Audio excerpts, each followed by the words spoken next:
31 December 31st night. 31st নাইটটি আতশবাজি ও পটকার বিকট আওয়াজে 4 মাস বয়সী এক শিশুর মৃত্যুর অভিযোগ করেছেন তার বাবা। একদিকে উল্লাসের আগুন, অন্যদিকে পৃথিবীর বুকে জ্বলতে থাকা বাস্তব আগুন।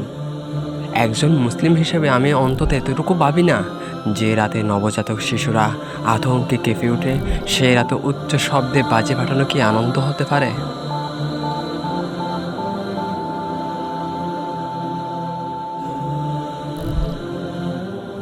নতুন বছর উদযাপন করতে গিয়ে শত শত পাখির প্রাণ কেড়ে নিয়েছে।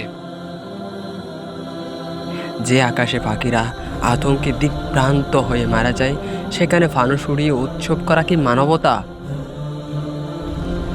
গাজার আকাশে যখন বোমায় বিস্ফোরণ, ধ্বংসস্তূপের নিচে চাপা পড়ে থাকা শিশুদের নিথর দেহ, তখন আমি কিভাবে হাসি, কিভাবে উল্লাসে মেতে উঠি? আমার হৃদয় কি এতটাই মৃত হয়ে গেছে যে সেই আগুন আমাকে ফোড়ায় না? এই আনন্দ কার জন্য? বছরের শেষ দিন বলে কি থেমে থাকবে গাজার উপর নেমে আসা বিধ্বংসী বোমা?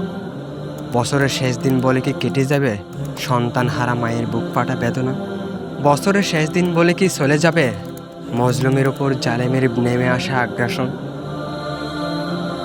যখন দুনিয়া জ্বলছে, উম্মার আর্তনাদ আমাদের ডাকছে, তখন এমন লাগামহীন অনর্থক উল্লাস আমাদের জন্য বড্ড বেদনার।